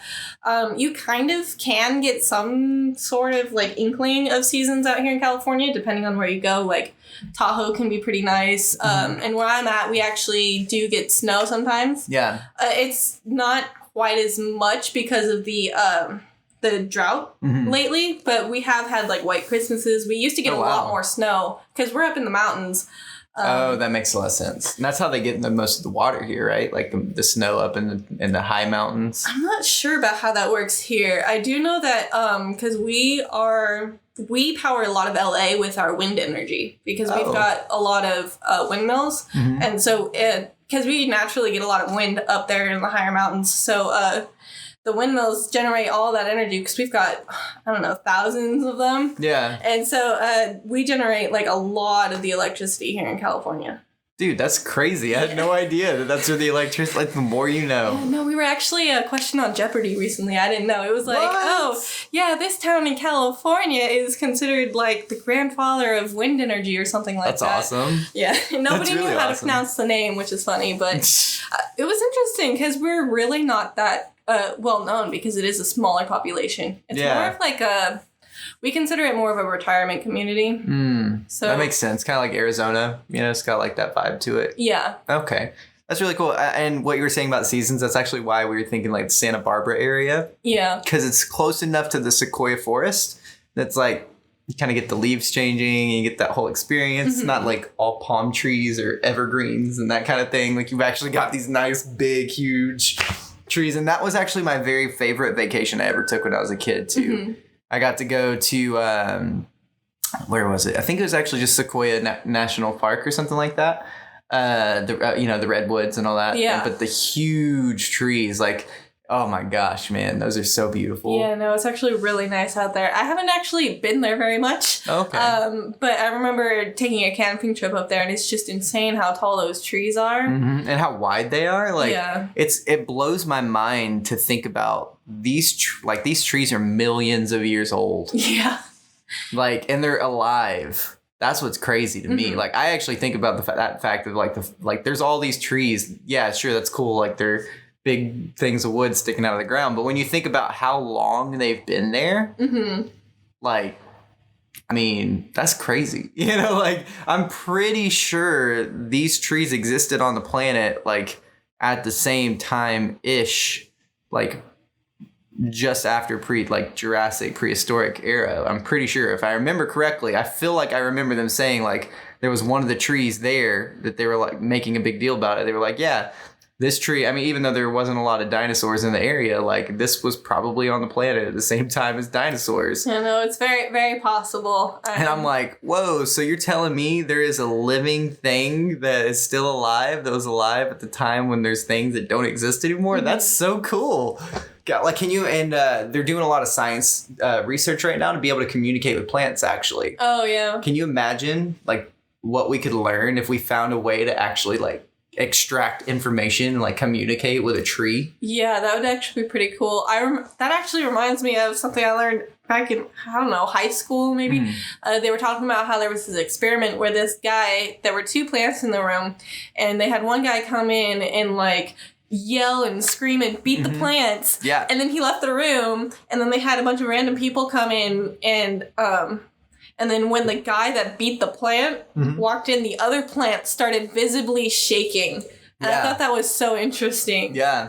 Same thing with like music therapy and just like positive affirmations. Actually, they had similar studies where super into plants, by the way, like couldn't tell by the balcony and all the plants everywhere. Mary Alita is too. Like these are all her babies. She takes care of all these plants and stuff because she loves it, you know.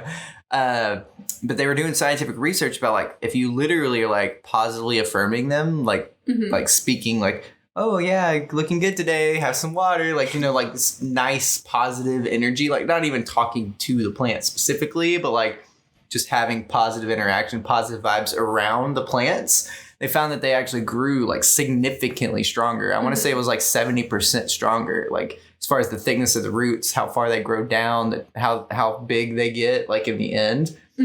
Same thing for they did a music therapy on that.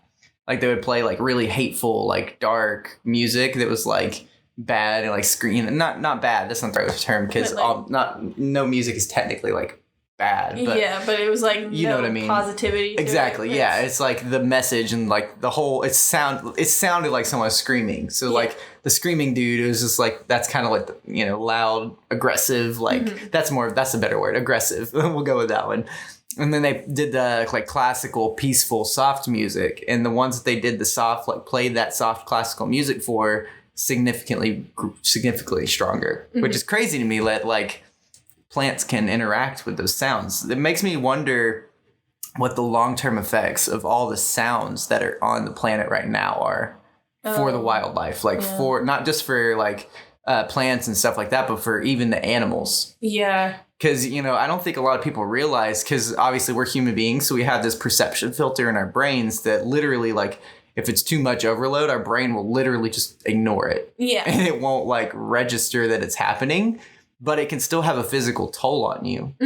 So, like, you know, for example, cell phones are actually the biggest prime example.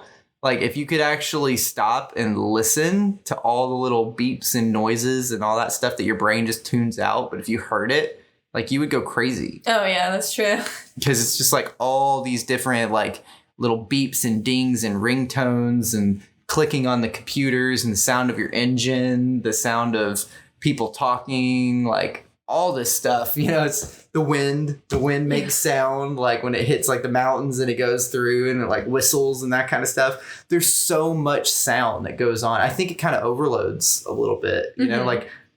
And I wonder if that has to do with like anxiety stuff. Oh, I didn't think about that. That could be. I've been wondering about because there's a lot of studies that show that people that live in like these urban like cityscapes, like surrounded by all these other people, tend to have like higher levels of anxiety and higher levels of that, you know, chemical imbalances with their brain and stuff. And I wonder if sound has anything to do with that. I think it definitely could be that, but that actually reminds me of something. I remember taking like, I don't remember if it was color theory or if it was just my painting class, or maybe it was just a different class. I don't remember what class it was that I took, but we were talking about this, and just naturally, instinctually, people are more prone to like scenes of nature, like paintings of nature versus say the impressionism. Yeah. Or something very different. They're more prone to think that the nature scenes are more beautiful and more artistic than other stuff, which is very interesting. Absolutely. And I think people are just happier when they're surrounded by... It's weird because it's like you want to have this like interaction with people. You want to be close to the things to do, you know, you want to have like the busy life and like the hustle and the grind. Like you want to have all these things accessible, but then it's like, I wonder what the physical toll on our bodies is because of that. And actually, I was wondering where that thought came from, but I think it came from I don't know if you watched the Joe Rogan podcast. But it was on the Joe Rogan podcast. It was Dr. Rhonda Patrick, I think her name is. But she's like a nutritionist, basically, and a scientist. And she just had a baby. And she was talking about, like, how they literally moved somewhere because, like, you know, they wanted to, like, put their child in an environment where there wasn't, like, all these sounds all the time. Just overload. Yeah, no, it's actually very different. Where I'm at, again, it's a really small town. It's not that small. I've lived in smaller, but it's small enough where everything shuts down at night. You don't hear like all the noises and stuff.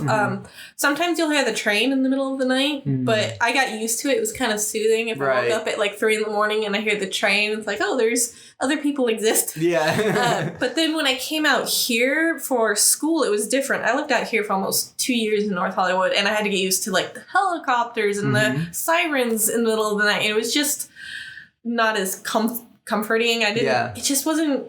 Sleeping was a different experience out there and then back there. And then when I moved back home, it was almost a sigh of relief. Like, I still had to commute because I moved back before I finished my degree. So I actually commuted like 3 days a week back and forth. Yeah. But it was such a different experience sleeping there versus out here, which I like being in the city where I could walk like 20, 30 feet to the grocery store or to a restaurant to get some food versus where I'm at, where I have to drive like, I don't know, like 5 minutes to go somewhere. But it was just, I don't know, that place feels more, I don't know, it's more like a safety blanket. And then out here is just like the big city, like, oh my gosh, what am I going to do out here? So I'm curious, we were talking about, just now you mentioned like the times you've moved and stuff. And you said you lived in Utah for a little while, right? Oh, yes, I did. Yeah. So tell me about that. Well, I was born here in California over in Fort Irwin by Boron. And I don't remember it too much. And I lived here in, I think, Lancaster for a while. Okay. And then I lived in Palmdale and all that stuff. But when I was in kindergarten, halfway through kindergarten, I moved to Utah. That's where my stepdad is from. So I lived with him and my mom.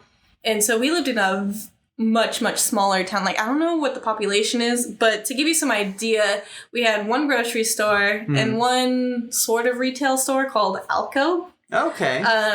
But that was it. The only fast food they had was a mom and pop shop. And in order to get the closest Walmart, we had to drive to Colorado because we lived in the Four Corners area.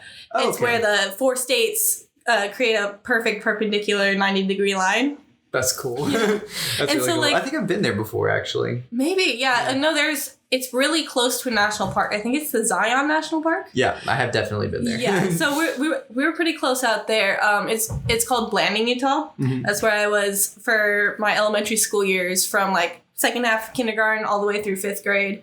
Wow, and, so a significant amount of time. Yeah, it's located almost near, I think Monticello was like a 15-minute drive. That's where we'd have to go to like the dentist and stuff like that. And then I think below it, because Monticello is like north, and then below it was like Bluff, I believe. Okay. But yeah, I lived there from the second half of kindergarten through 5th grade, and then they wanted to move for bigger opportunities. And my mom's family and my dad and all of them, they're from California. So for an in-between, we moved to the other corner of Utah for like 6 months in St. George, Utah, which is, I think they have another name for the town too, but I don't remember what they called it. It was a huge city. Okay. And we lived there for about 6 months, and then we moved to Tehachapi, where my mom is originally from. Nice. Yeah. That's really cool. No, I totally connect with the small town life too. Like, I lived that so hard. Like, and it's funny, we actually moved around the same time-ish. Like, there was a little bit of difference between like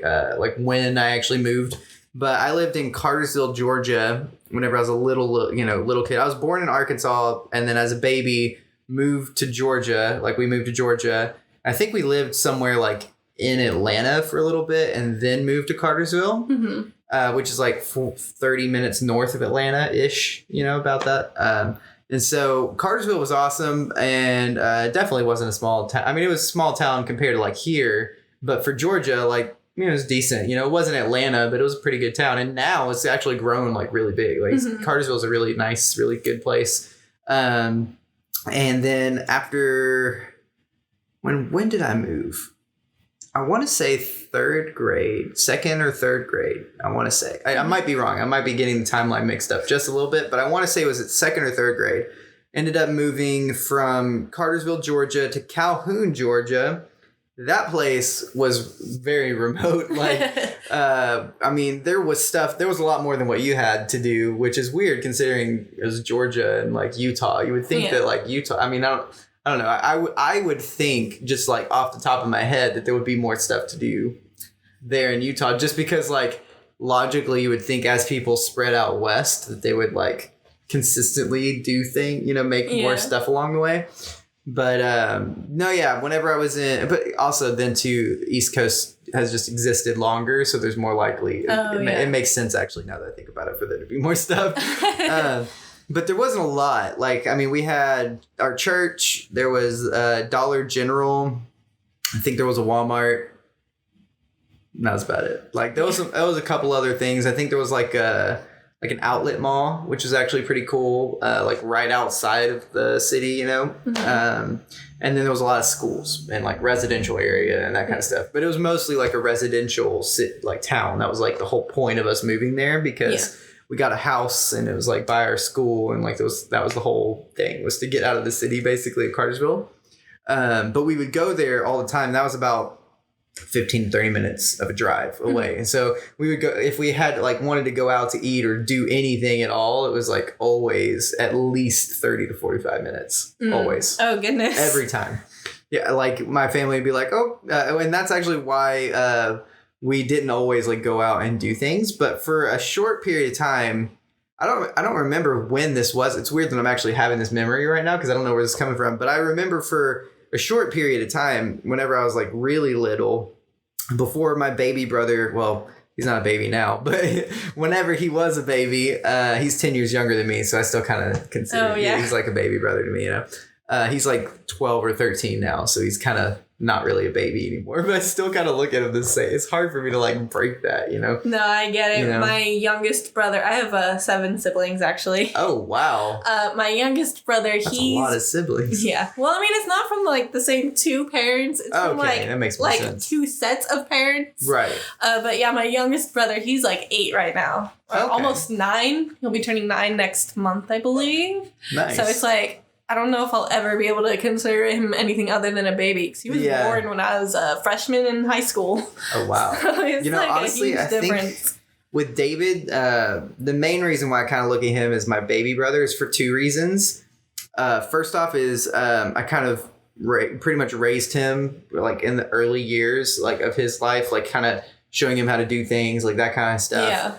Yeah.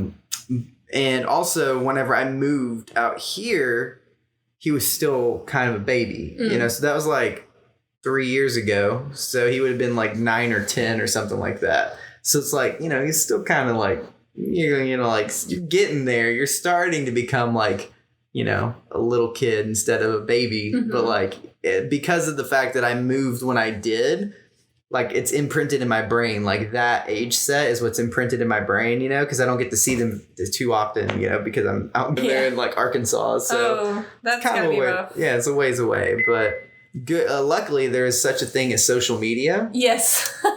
So it doesn't really matter anymore. Like you got the internet, and that's actually an interesting talking point. What do you think of like the progression of like when we were kids? You move somewhere and it's like, you never hear from them again. It's like they don't exist unless you write letters and stuff. And then literally in our lifetime, you see the progression go from like, because I remember when I moved from Cartersville, I wasn't able to like keep in touch with any of those people because there wasn't social media and all that stuff. But when I moved from Calhoun, there was. So I had like MySpace and Facebook and that kind of stuff.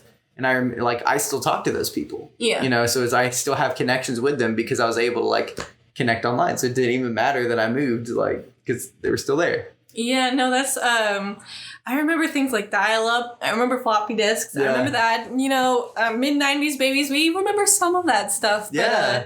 But, I remember when I was moving from St. George out here to California, we didn't have a phone number set up. So I just gave my friends ours. And I hadn't been worried about keeping in touch with people from the smaller town from Blanding because, I don't know, I was like in elementary school. I didn't think about it. Right. I figured I'd be coming back to visit family every now and again. I'd get a hold of them somehow. But I remember giving them addresses, and I haven't really gotten any letters, haven't really talked to anybody since. But it's interesting that you bring that up. I want to say about a month or two ago. So there was one friend who was like I was really close with in St. George for the 6 months I was there.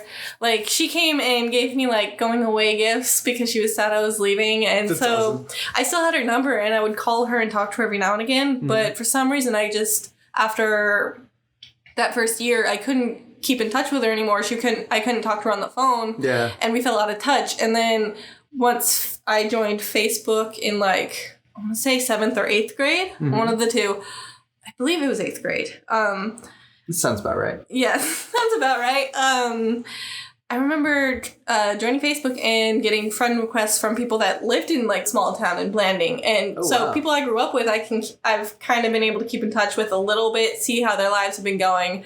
And then like a month or two ago, this friend from St. George, I had sent this request in like 8th grade when I first sent it, and they just accepted it. And I was like, it's been, I don't know, like 8 to 10 years. I was like surprised. I was like, wow, I forgot I even sent this request. You know, I've been living my adult life. I've got all my friends that I talk to now, and they were accepted. And I was like, interesting. So do they remember me, or I don't know. I've been too afraid to reach out and be like, hey, how's it going? Because I'm just like, how do you reconnect with someone like that after so many years? Dude, I don't even know, man. Like, I would, and see, this is I'm trying to figure out how to word this, but like, that's hard for me. Just like reaching out to people and like making that effort, I guess is the right word to say. And I feel really bad about that. You know, it's like, if you're watching this and we used to be really good friends, I'm sorry, man, like, or woman, like, I'm sorry. I apologize. It's just,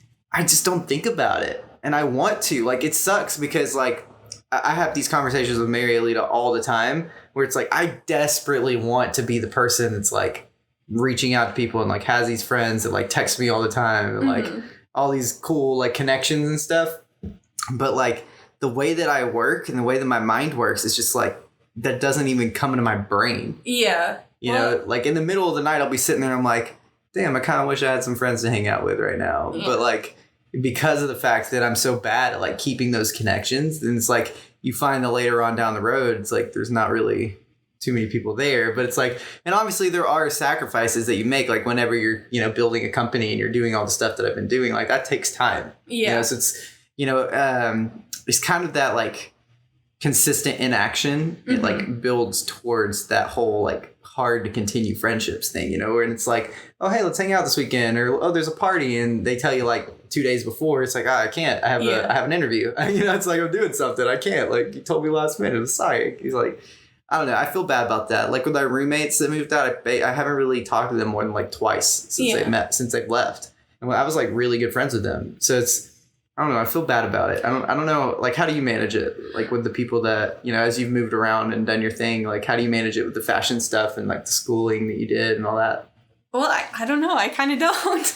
I hardly see the friends that I live near now. I hardly talk, even family I hardly see. I feel like it's just everyone understands. We kind of have a mutual understanding of everyone's just busy trying to be an adult at this age. You know, we're just trying to find our way, and it's just, there's so many different things to worry about and to do. So it's understandable to, you know, sometimes at the end of the day, you're just too exhausted to reach out to anyone. I find that I just don't think about it. If something's not immediately in front of me, it's not even that like I'm making a decision where I'm like, oh, I'm too busy, I can't reach out to this person. It's like the thought doesn't even come into my brain until like way later, and then I look back at it and I'm like, Dang, I'm kind of a shitty friend. I mean, the best friends are the ones where you can talk to them after even years, and after a few minutes, it's like you never stop talking. Yes. Okay, I have one amazing friend like that. Her name's Gabby Confer, and she's a dancer up in New York City. Mm-hmm. Well, actually, I think she may have moved outside of the city itself, but they're actually doing a production right now. I mean, it's over by the time you're listening to this episode, but right now, this weekend, they're doing like this whole musical thing. She's been working on her auditions and all that stuff. And yeah, like I don't get to talk to her that often, but it's funny because like every time we do talk, it's like immediately just picks back up. Yeah. It's like that time never happened. It's weird. We don't even acknowledge it. It's not even like a thing where it's like, oh man, I haven't talked to you in X amount of time. It's just like immediately like, oh, hey, what's up? Yeah, this is going on. This dude, what's up? How you doing? Like, blah, blah, blah. You know, it's like random, like, stuff. That's a good point that you make that, actually, because I do have some people like that, I guess. I never really thought about that. But. Well, I feel like it's just the way your personalities click. But then there's also those people where it's like both of you are just like, I don't know. It's like you're too afraid of rejection to reach out. Yeah. And then it's like you want to talk to this person, but you're like, it's been so long. Do they even want to talk to me? Do they still think of me as a friend? But then and you judge yourself too, because it's like if you've been the kind of person that kind of pushes away to do like, for example, like I focus on a lot of time and energy on my creative passion and my art. Mm-hmm. You know, like my senior year, I didn't go to lunch. Literally every day I was practicing in the piano room every single day for lunch. Yeah. And it's like, some people would feel that it's like me trying to push people away, but that's not the case. It's just like creativity and like making stuff is just who I am, you know? Yeah. And I think I found a lot of good friends at Vid Summit too. I think that might be better connections for me. Like maybe I just haven't met the right kinds of friends because it's like people aren't interested in the same things that I'm trying to do or something. Mm-hmm. Well, I feel like it's also like, it's just anything really creative. I feel like where you're trying to make stuff, it's just very time consuming, and that's all you can think about. Like I remember my last semester in college, I had to prepare for this portfolio show, so I had to get my portfolio together. I literally only had time for like work, sleep, and homework. Like I had so much anxiety because I was working so hard on this, but it was so much time going into that. Like it almost drove me crazy. Every now and again, I'd have to relocate to where my friends were, just so I'd have a change of scenery and still work on stuff. So it wasn't like I even got to socialize. But it's so time consuming. Like photography, I mean, even if, it takes a few seconds to take a picture, you gotta take, I don't know, hundreds to find like the perfect ones because of like blur or whatever, or lighting wasn't good enough. And then you got to spend the time editing the good ones. Yep. And that takes forever. Or anything like videography, that takes forever. Yeah. Clothing definitely takes forever. It's just, they take so much from you. And if you don't have friends who understand that or kind of have a similar experience with whatever they're doing, it's really hard to just find that connection. That makes sense. Yeah, I guess like I just don't really think about that. I think the biggest thing is I kind of just judge myself a little bit too hard. Yeah. Well, I think we are our worst critics. I don't remember who said that. I know that's a quote from somebody, but yeah, it's very true. Like you could find your flaws in anything of your work, and someone else is going to look at it and be like, "That is amazing. That's probably one of the best things I've ever seen." And it's just different viewpoints. Yeah. I always think it's funny when someone compliments me because like the way I look at it is I'm like, wait, really? Like, wait, but I could have done this and that and this and that. And they're like, nah, dude, it's good the way it is. I'm like, okay. Yeah, no, I think that's one thing. I think it was one of my teachers who was always like, that people aren't going to focus on what's not there or what's wrong. Mm-hmm. They're going to focus on what they see that's good about it. Yeah. Well, maybe that's a bit too optimistic of a version of what she said, but it was something along those lines. Yeah, and honestly, it kind of makes sense because if you have like the eye for like a certain creativity or a certain like design thing, you know, you literally perceive things different than other people. Yeah. So it's like when you look at it and you see like all these things you could actually do to it to make it better. Oh yeah, other people don't see that. They just see the thing. You know, it's like, that's it. You know, it's like whatever is there is what's there, you know? But then again, now that I think about it, I have had those moments where I've seen, like, say, an embroidered logo from someone else, or I've seen, like, shirts that were made, and I'm like, That is done horribly. I could have done so much better. Maybe it's just because I'm used to looking at, like, the small details, used to, like, scrutinizing my own work that I've started to bleed into other stuff. But. Well, I would say, like you do have the eye, I would say, like, if that's what you're doing, and, you know, I would say probably if you don't have a creative eye for it, like, you know, maybe think about a different path. But like, you know, I'm pretty sure, like, based on looking at your designs and talking to you and the way that you look at the world, you seem to have, like, a creative vision, like, the way you look at it. So that's probably why, you know, like, I do that too. Like, whenever I can't go to concerts. Oh, really? I can't. I literally, concerts. I like the idea of a concert. Yeah. But here's what happens. I go to a concert, I sit there in the crowd, and, like, I hear a couple good songs. And I hear a song that they just completely butcher. And then I'm like, really? And like everybody else is loving it. They don't even notice it. And I'm just like sitting there like, oh man, this, like, it's so easy to just like hit the notes. It's just practice. Right. And then I go into it in my head and it's like, I'm like, well, I mean, I spend like 2 hours a day practicing and I have no problem hitting the notes whenever I do a performance. It's like, why is this person doing that? And then it's like this whole comparison thing of like creator to creator kind of thought process, you know? So I don't know, maybe that's because I'm a musician. So it's kind of like what you were saying. You look at embroidery and you're like, oh, that was kind of done crappily. Like I can't go to the dive bars that have like live music anymore. Oh, really? Yeah, I mean, first off, I just don't drink. So they're like, you know, it's not really fun for me because everybody else is getting drunk and I'm like, I just want to go home and smoke some weed. I'm not down to drink alcohol, man. I mean, I have no problems with it. I don't like hate on people that drink alcohol at all. But for me, if I'm going to have something that's going to like get me loose or like do whatever, you know, like weed doesn't really have that effect on me. It just kind of more so regular. It makes me more regular, like like normal people, you know, that's basically what it does. Like it takes me from being this hypersensitive like mind that just is never shutting up. I've always like all these thoughts, and that's why my speech sometimes is kind of broken up, you know. It's like because I'll literally like get lost in thought in the middle of a sentence. Yeah. Because I'm thinking of like 5 different things at once, you know, and it's just always, especially when I'm trying to sleep. It's bad. Oh, like, it's real bad. I've been there. But it's like, if I'm going to do something that's going to have an effect on my body, it's like, I would rather pick something that has never, I mean, as far as, you know, what's been tracked in science and all that stuff, has never led to someone's death, as opposed to something that literally is proven to kill your liver. So, you know, I kind of like my liver. I don't want to have a transplant at any time in my life. So, yeah, I'm good. I think that's why I kind of try to stick with anything in moderation. So I won't drink very much, but I don't feel like dive bars with the live music is very fun either. I prefer, you know, something with your friends. You can just relax. And just enjoy yourself and enjoy the moment. And, like, if you have live music loud and you can't even talk to someone, what's the point of going out with someone? Exactly, yeah. Well, I meant to, like, go to listen to the music. It's it's like, dude, oh, man, they're so bad.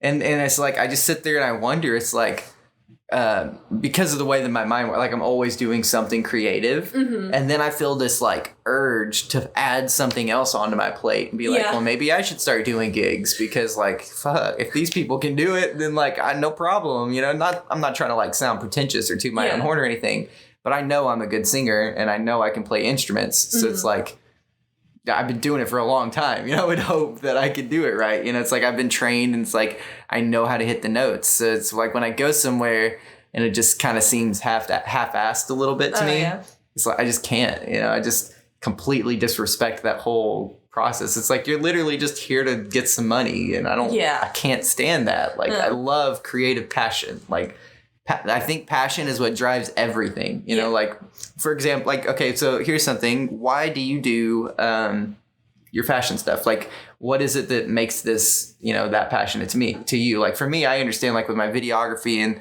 my music and everything, the thing that drives me is helping other people to have an easier go at it. You know, that's why I was talking earlier about putting out free tools and, like, teaching everybody everything that I can do and not holding back.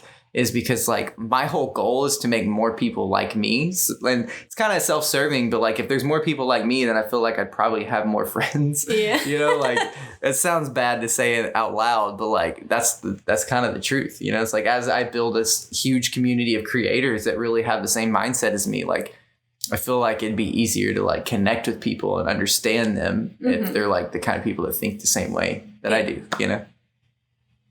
I'm sorry. What was the question? It's fine. No, it's cool. It's cool. I kind of tangented off a little bit. Yeah, I'm sorry. It's getting a little bit later for me because I've been doing my agency work all day. So it's like my brain is like, yeah, you know? I get it. But no, I was just asking, why do you do the fashion stuff? Oh, right. I don't know. It's just, I have this desire, this urge to always learn and to better myself. And I just love to create and put something positive out there.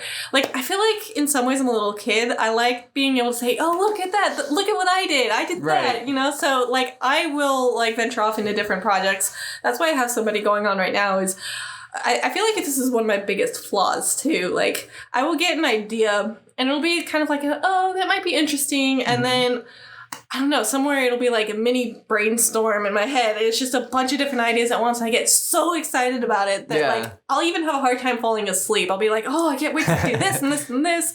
And then the thing is, I will work on it and I feel like I expect too much from what I put out. So like if I don't get enough output from my input, then I kind of start to get that burnout, kind of like what you were talking about earlier. Like I'll just be like, oh, well, is this even good enough? So I'll have to like take a whole hiatus from like whatever I'm working on and find something else. And it's just this vicious cycle of, oh, I got to do this. And I put everything into it, all my free time, all my energy, mental power, whatever. And then it's just, I get so burnt out after all of that because I feel like there's nothing left to give. And then I have to take a break and then slowly try to get back into it. I'm getting better at recognizing what I'm doing, but it's still a bit of a challenge for me. Right. Yeah. Right. Have you ever thought about just building like a personal brand around what you do? Because honestly, like I said, like I don't know anything about the fashion industry. Right. I would totally, like, with your personality, you know, like, you've got, like, this whole personality where you can have a conversation, you've got, you know, stories, you've moved around a lot. Oftentimes, people that move around a lot are like that because you literally have to reinvent yourself, you know, and, like, you literally, if you are not projecting out who you are, when you move somewhere and nobody knows who you are, then, like, you're alone, like, nobody knows you. So, I don't know. Have you ever thought about like making content around what you do? Like, you know, kind of documenting and teaching other people like how to do fashion, like the aspects of like what it is? I did try at one point. Gosh, this was like the worst time for me to try to figure this out. I thought I could do my own YouTube channel of like different tutorials. And I had like this whole thing of I was going to have this type of video for this day of the week and all these different subgenres within this. It was so complicated and so time consuming, and I didn't realize how time consuming it was until I tried to do it. 100%. Yeah, I have 3 videos a week. I understand. Yeah, but I decided to try to do this like a week or two before I started my last semester of college with my portfolio show. And I just broke off and I just haven't been able to get back into it because I'm like, well, was it even good enough? Was it even worth the effort that I put into it? Again, that same cycle of, okay, well, should I even try to continue this project or should I go with this next thing that I'm super excited about? Where do you think that comes from? Do you think that's more of like needing the approval of others, or do you think that's more of the thing, like you said, like you just get disinterested because you're focused on something else? I don't know. I feel like it could be a little bit of both. Like, the thing is, I won't tell anyone that I personally know, like my friends or family, about my projects. Or if I do, it's like very few people. Yeah. Because I want to build it up to a certain point of, I want to show you something amazing that I've done. And if I don't reach that within a certain time period, I feel like I kind of failed, I guess, in a way. Like I failed myself because I expected myself to be at this certain point when I'm not. Yeah, expectation is the leader of failure. It's like when you have expectations, it leads to disappointment because you will fail to some degree, you know, whether it's like not exactly when you want it to happen or it doesn't happen exactly the way you thought it was going to happen. Yeah. Or you like along the way lose people that you thought were going to be there that were going to help make it happen. Like there's all these different things that when you plan out the perfect, like, you know, and I understand that. Like I actually have outlines of my next like 100 and something videos. Yeah. And it's like, maybe I use them, maybe I don't. I found that for me, and maybe, you know, take this with a grain of salt, obviously, but I found for me the best thing to do is to live in this sounds cliche to say out loud, but to just really live in the moment. Yeah. And really just focus on whatever it is right now that you're fired up about and that you have the most passion about. Mm-hmm. Because here's the thing, as a personal brand, it doesn't have to be the same content every week. That's true. What I would highly recommend that you think about doing is if you wanted to start a YouTube series, which would be really good for you right now because with what you're doing with your brand, building up your embroidery, that kind of stuff, what I would recommend is that you start making videos around the content that you do. Basically just, I mean, you could start out literally just sitting in front of a camera, which could be your phone, you know, and literally just prop it up, turn it on and just start talking to the camera, talking about like your time in school, like any stories that you have about like the fashion industry and learning what you did. Like you could start from the beginning if you wanted to, tutorials along the way. Like maybe you can't think of a story this week. So you teach somebody how to do an aspect of what you do. And what you do is you break it down to be bite-sized keyword-based content. True. So instead of literally walking someone through from start to finish, like I'll just use my own industry as an example. Like instead of me saying, okay, company, welcome to this video. There's going to be a 20-minute instruction video teaching you how to optimize Facebook, Twitter, Instagram, Pinterest, and YouTube today. Let's get into it. You're going to build a brand today. When I can actually go in and I can take Facebook and I can be like, how to make a Facebook logo and banner, how to create a strategy content that is native for Facebook, how to connect to your audience to where you'll see higher engagement on Facebook, and then change to Twitter and say, how to build a community around Twitter, how to build interactions, how to connect with other people doing your industry on Twitter. Like you can have like specific niche things because the way that YouTube works ever since Google bought it a couple years ago, it's all keyword based. It's all search based. Yeah. And people literally go to YouTube and type in how to blank. That's what I do, actually. Yeah. I do that too all the time. I feel like the only problem is, though, being such a vast website and all of the millions of possibilities. That's another thing, is it's kind of like that blank page fear of like, you have this blank canvas in front of you. It could be the internet or physical piece of paper, and you're just like, you blank out because you don't know what you're going to do next. You're like, okay, I have this here. Where do I start? It's like that episode of SpongeBob with his essay where you draw the thought, and then that's it. And you're like, what do I do? Well, now? I mean, like, for example, I mean, like we talked about we've touched on a couple of things in this podcast. Like whenever you go back and listen to it, maybe you get a couple ideas from it. But literally, you could talk about moving to Utah. That could be a video. That's true. You could talk about the different schools you've gone to. That could be a video. You could talk about the very first time you ever thought that fashion was something you wanted to do. You could talk about enrolling into the school. You could talk about taking the classes. What I would recommend doing is literally record like 13 videos before you start releasing them, right? So like just on your own, go out and record 13 videos. You talking to the camera, you've got them done, ready to go, right? That's a 3-month lead if you're posting once a week. That's true. That's what I do. So then you're never stressed out because you've already got all this content like in the future. And let's say month 2 comes along and it's time to upload video 6 or whatever, video 6 or whatever. And then you decide, oh, I don't want to use this video. You don't have to. It's fine. That's true. So you can always like make a new video at that time, whenever that time comes. That's a solid plan if I could follow it. That's another thing that I have an issue with, is when I get so excited about it, as soon as I can finish something, like I get so itchy to like put it out there that it's like I have to find myself not to put it out before it's finished, because it's just, I want to put it out there into the world, and it's just... Consistency is the thing with the algorithm, though, because that'll help you to actually grow. Yeah. You want to stay as consistent as possible, because like if you're posting weekly, then you have more of a chance of actually like showing up and like getting your content more visible. And also with building out your brand, what I would say with making the video series, you can actually use, there's two websites that I would recommend. Would be, what is it? It's Shopify and Printful. Okay? So what that does is it's actually a print-on-demand service. Oh, okay. Yeah, so literally with the print-on-demand service, what's going to happen is you put your designs on a shirt, on a bag, on whatever you want.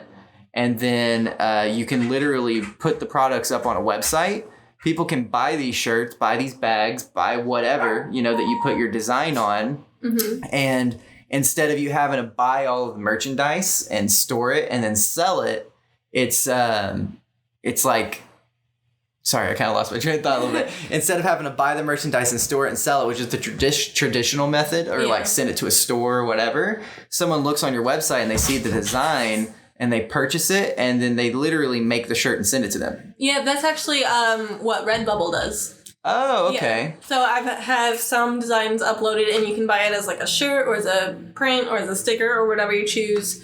They've got so many different options, and then they just have the base of what it costs for them to make the product, and then you can choose how much percentage on top of that you would want. So then you actually control the price somewhat. Okay, that's really cool. Yeah. Nice. Well, I think it's about time to go ahead and wrap up. So what social media platforms, websites, where can people find you? What's the best places that people can look at to learn more about Kristin? Okay, there's quite a few. So I do have, Twitter and Instagram. You can follow me on Twitter at Kristin Leeson. Very simple. And then I actually have 2 Instagrams. I've got my personal one, which is Miss Chris95. Or if you want to follow my designs, it's Kill Designs, Kil Designs, no spaces. And I don't think there's any capital letters either. And then there's my online portfolio, which is behance.net/K-Leeson. And I think that is a capital K, capital L. Mm-hmm. And then trying to think of all the sites. Oh, there's Etsy, etsy.com/Kill Designs, I believe, as well. And redbubble.com/Miss Chris95. And as far as I know, that's all the sites that... Oh, I'm also on LinkedIn. Hey! LinkedIn at Kristin Leeson. And I'm also on Shaper. That's how we met. Yeah! No, I love those apps, man. Like, the concept of the Tinder revolution, like the whole swipe left if you're not interested, swipe right if you are. But for networking... That's so, it's amazing. Like, it literally, I've scheduled my entire podcast with Shaper, Bumble Business, and VidSummit. That's amazing. Yeah. Before these apps, I had no idea how to network. I'm like, how do I go meet people related with similar interests, similar fields? How do I meet them? And or you slip into their DMs and just hope that they see it. Or hope that they respond, you know? Because, like, people get all these random messages. It's like... Yeah. Kind of hard, you know, to kind of jump into that, especially like for you, like I don't mean this to sound sexist, but it's hard to connect with other, like with women that I want to have on the show, like that are doing like cool things and building passions, just because like they get so much hate and so much sexual freaking like assault in their DMs. Oh yeah, that's like, if you don't have something that's specifically business, that's like, yo, I'm just trying to connect with you so that I can like get you on the podcast. Yeah. It's like it falls under this whole like they just see a dude and it's like, I don't even want to test clicking on that possible dick pic because you can't see what it is before you click on it, you know? Yeah, well, even in person, like I have found that I am taken more seriously in a professional manner if I have my hair in a ponytail. You wouldn't think that that's a big difference, but it actually does make a difference. Interesting. And did you have red hair before too? I did, yes. My profile photo on Shaper and LinkedIn are like 2 or 3 years old. Yeah. It's the only like professional photo that I could kind of put out there because I felt weird putting a selfie out there. Right. And I felt like, again, being a female, that I wouldn't be taken seriously. Right. But yeah, no, I look totally different from my pictures now. When you were walking up, I was thinking in my head, I was like, is this the right person? Like, whenever I was walking up to you, I was like, I kind of want to like yell out Kristin, but if it's not her, like, I don't know, I feel weird. And then I was just like, hey, what's up? And then you saw me, you're like, oh, hey. And I was like, okay, cool. It is her. It is her. Okay. Nice. Awesome. Well, it's been amazing having you on. Thank you so much for coming out. And we will see you guys next week. Yeah. Thank you very much for having me. Yeah, no problem. All right. See you guys later. If you liked this episode of the podcast, please be sure to subscribe and follow on whatever your listening application of choice may be. That way, you can get notifications every Wednesday when we upload a brand new episode. If you're listening to this via audio podcast format, you can watch the video for this episode on YouTube, DTube, or pretty much any other platform where video can be natively distributed. Please be sure to like, comment, and share to get the conversation rolling and build out this community of like-minded professionals so we can learn from each other and share our stories. Links to all the products I use to make this content are down in the description below, as well as all the links for our fantastic guest and what we talked about in this episode. If you would like to further show your support for the channel, you can find out how you can be a direct supporter on Patreon or Anchor in the description below, or you can make your way over to shop.MichaelBIsbell.com and get yourself some awesome new merch from our collection of designs or one of the digital tools to help accelerate your own brand forward. Thank you so much for listening to another episode of The Wednesday Wanderer. I look forward to seeing you back here next week.